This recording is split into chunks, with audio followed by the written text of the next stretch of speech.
अस्सलाम वालेकुम। Avon TV के न्यूज़ स्टूडियो से मैं हूं अलीशा वासी और मैं हूं मुनीबा अख्तर। शामिल करेंगे न्यूज़ हेडलाइन। बालाई इलाकों में बर्फबारी, निज़ाम ज़िंदगी मफलूज। मरी में शदीद बर्फबारी, सियाहों का दाखिला बंद, राब्ता सड़कों पर हैवी मशीनरी से सफाई जारी। आज़ाद कश्मीर में बारिश और बर्फबारी का सिलसिला थम गया। आज़ाद कश्मीर और 5 अजला के स्कूलों में आज छुट्टी। महकमा मौसमियात के मुताबिक गलियार, नारान कागान, सवात में मजीद बर्फबारी की पेशगोई। महकमा मौसमियात की सियाहों को मुहतात रहने की हिदायत। कराची में ऑनलाइन कंपनी के गोदाम में खौफनाक आतिशज़दगी। फायर ब्रिगेड की 10 गाड़ियों ने 8 घंटे बाद आग बुझा दी। हुकाम के मुताबिक आग बेसमेंट में शॉर्ट सर्किट के बाइस लगी। दाखिले का रास्ता ना होने से मुश्किलात का सामना रहा। जानी नुकसान नहीं हुआ, कूलिंग का अमल जारी।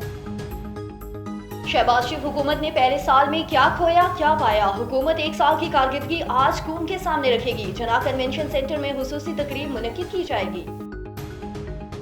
कौन खेलेगा चैंपियंस ट्रॉफी का फाइनल, फैसला आज होगा। सेमीफाइनल में भारत और ऑस्ट्रेलिया में जोर पड़ेगा। मैच दुबई में दिन 2 बजे शुरू होगा। और अखाड़ पछाड़ दौरा न्यूजीलैंड के लिए टीम का ऐलान आज मुतवक्किल। मोहम्मद रिजवान से T20 की आदत वापस लेने का फैसला। सलमान आगा और मोहम्मद हारिस कप्तानी के लिए मजबूत उम्मीदवार। दौरा न्यूजीलैंड T20 टीम में बाबर आजम शामिल नहीं होंगे। वनडे से शाहीन अफरीदी, हारिस राउफ को ड्रॉप करने पर गौर। आकिब जावेद और वसीम जूनियर की शमूलियत मुतवक्किल। न्यूज़ स्टूडियो से फिलवक्त इतना ही। मजीद खबरों और अपडेट्स के लिए देखते रहिए A1 TV। A1 TV, सब पे नजर, अंदर की खबर।